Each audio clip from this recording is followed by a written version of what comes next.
When scoping for water in an urban environment, you've got to look at the entire situation differently. Now, unless it's a nuclear holocaust of some type or post-nuclear apocalypse, there's water everywhere. I'll be blunt. You can't die from dehydration in an urban environment post-apocalypse or even during the height and aftermath of the worst urban catastrophe, unless again it's nuclear warfare we're talking about. Unless you're a complete idiot. You've got to be a complete idiot to not be able to procure water in any urban environment, save the situation where it's to do with nuclear warfare, because that can contaminate a lot of things, and you'll need to do your research there. There are ways around it, but you'll need to do your research. I could easily make that a part of this course, but to do that, I'd have to make a lot of other things part of the course and so forth. So I'm being succinct here. So there are bits and pieces in this course that if you want to go further yourself, go for it. Learn the nuclear, learn the ways around nuclear warfare. There are many books and manuals on it. There's even some courses. Learn the bushcrafting things. Learn this, learn that, but they're not to do with the core of this course. So, taking away nuclear warfare from the spectrum of all urban catastrophes, you should be able to procure water anywhere, anytime. Okay, and the way I want you to approach this is by imagining your surroundings as just one large water collection facility. Water everywhere. Okay, I'm going to make videos on each facet and how to do them. But before I do that, I just want you to imagine everything as a source to get water from. Now, I said moments ago that you've got to be a complete idiot if you don't know how to procure water, but that's only if you remain ignorant. You can be forgiven if you don't know. If you don't know, you don't know, but you sort of can't be forgiven. I should say you can't be forgiven if you know the knowledge is out there, but you're not going for it. Okay, there was once upon a time I didn't know these things, but when I say you're a complete idiot, it's got nothing to do with the fact that you don't yet know it. It's got to do with the fact that if you think you know everything about water collection, or if you discover that there are ways to get water but you don't research further, then you're an idiot. You're either presumptuous or ignorant. So these are the ways for you to see your environment in a completely different way, as a big water collection depot. And again, I will come to the point where I will show you ways to actually do them. Every single one, and probably more. But for now, I just want you to see the environment as a large water collection, and this is how I'm going to do it. Let's start. I'm sitting here on my chair. Now, this to you is just typical surroundings in a backyard. Oh, look. Tiles, fucking lounge, pool,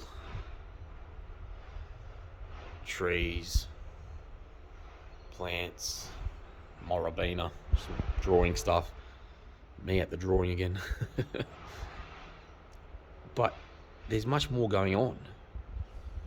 Even me. I am full of water. So let's look at all the things that have water around me that must have water in them to survive. Trees, bushes, grass, this plant. And even then,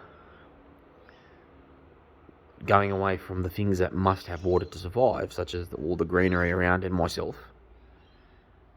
you've then got water runoff from the roof if it rains. You've got a pool there, and you'll probably find water sources in some places. You might find a few puddles, you might find a fountain, and this is just in one backyard. So you're starting to get my point. There's a potential to tap into water everywhere, absolutely everywhere. And here's how we're going to go further in that. If I want to tap into water in the ground, all I've got to do is dig a certain level, put a plastic tarp over, pop a rock on top, and it turns into not distillation, but it evaporates. It condensates. All the water from the ground, if it's a sunny day, mind you, will condensate, meaning it rises, and then it will drip into the container at the bottom. Now that's not a sufficient explanation for that method, but this is just to highlight how you tap into water in the ground. And anywhere where there's green grass, you're almost certainly going to find water in the ground that way. The water will come out. The trees, look at all the fucking branches. Do you think they survive without water? All you've got to do is put a plastic bag around it, tie it to it so it's tight, and water will start dripping again on a hot day especially. It just evaporates and all the condensate drops to the bottom of the bag. If it's a rainy day, you can direct the water on off the roof into a bag, into a container, into a bin especially. That works really well. If you can redirect the water into a bin from somewhere from the roof, just have it all pouring into the bin. You've got a swimming pool there. It's just water. In many of these methods, you'll need to treat the water, which I will show you how to do later. That is, you'll need to filter it, purify it, and ensure there's no bacteria or contaminants in it. But I'm not, again, like the methods I'm not going to show you now. I'm not going to show you how to do that now. This is just to give you an idea of where the water's at. But I will say, when it comes to collecting water, all methods, even water run off the roof, since it has to hit tiles and bird droppings and other stuff, you should always treat water. Absolutely. So you should always filter and purify water. So they're two separate parts of water cleanliness. So you've got to filter the hot water, you've got to absolutely filter it, and then you need to purify it. So you need to kill all the bacteria, you need to get rid of all the shit in it, whether you want to do that chemically, whether you want to boil, or whether you want to make a special distillation setup, which is very easy to rig. I'll show you how to do those things. But the point is, all water forms that you collect, doesn't matter where you get them from, even the ground, you just treat it. You just do that. The only time you wouldn't treat water is if you just sat there with a cup in the rain and went, yep, that's straight from the sky. That's sky H2O. But yeah, that's not how you collect water. So all times, it's better to be safe than sorry and just treat it, because the amount of illnesses you can get from untreated water, wow. So you're just lucky to have good water coming out through your pipes because of the grid being up. But if that wasn't the case, you'd have to treat all water. Absolutely. But you should still treat water, even with the shit that comes out of the grid.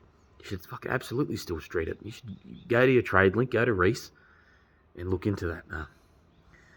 PureTech, I think it was. I used to fucking have a good relationship with their sales reps when I was managing at TradeLink. I think it's PureTech. I hope it's PureTech. Fuck, I'd be embarrassed if it's not. I should know. But they made very good filters with fine microns for all environments. So you could, they could assist you, especially their sales reps, in rigging a setup in a rural environment, urban environment. Fucking, if you wanted to go to Antarctica, they'd show you how to do it. They were good with water. The PureTech blokes were really, really, really good with giving you an insight on how to tap into any water and clean it. So it's drinkable, so it's potable. You don't want non-potable water in a survival situation. It can kill you. So a lot of people die in Africa, not because they've got bad genes. Africans have excellent genes, superior genes in many regards. It's bad water. It could happen to anybody. We're just lucky to have good water here, good systems, good infrastructure. So ensure that all these methods I teach you, and that everything I'm telling you in this video, ensure that you understand that everything has to be treated. Okay? So again, we're going to recap the essence of this video. That is to stop looking at everything in your environment just as a piece of wood, a piece of greenery, desk, fucking roof, whatever. Look at, especially in a survival situation, you should do this in general when you've got aims or when you've got something in mind, but especially in a survival situation, you've got to be able to go, okay, water, and then you've got to look at everything around as water. Get me?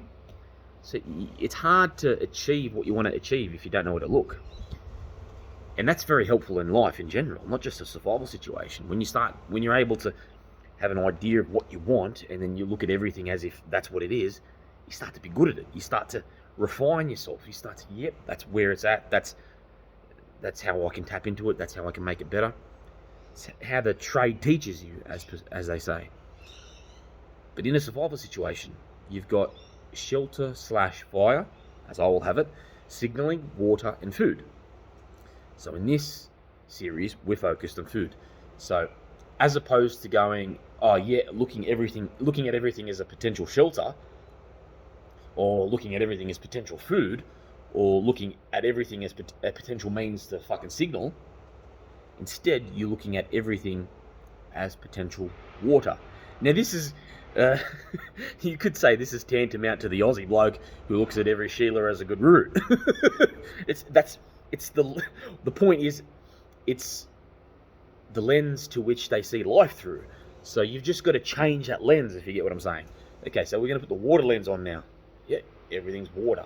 And that's where we're at in this video. Water lens on, and I'm thinking water. And fuck, this is all water. The roots under that tree, fucking water. Fucking the branches, water. The grass underneath, fuck, I can tap into all that because it has to have water. There has to have water. There has to be water there. It wouldn't be green. There's water fucking everywhere. That's just, to me, all that greenery is just all fucking H2O. Ready to come out. Ready to be, again, I'm just your typical Aussie bloke and use a lot of sexual slang. It's just all ready to be ejaculated. And don't think of that as a rude way. Just think of the figurative the figurative nature of that. It is. It's ready to be taken out of the ground, ejaculated. It's ready to just come out. You just got to tap into it, and it's out. And you know, I'm thinking of water again. The roof. Yep, definitely if it's raining. Oh, there's a pool. Where else is there water? What's water? And survival mentality, knowing how to change those lenses.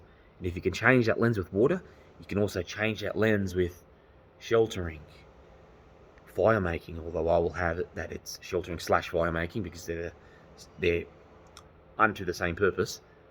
So then you're able to change your lens for food, and you're able to change your lens as to how to signal, whether that's actually getting rescued in a wilderness environment or a similar environment, or getting services in an urban environment. You just put those lenses on. You got to know how to change those lenses very effectively. When you can do that, you'll be sweet.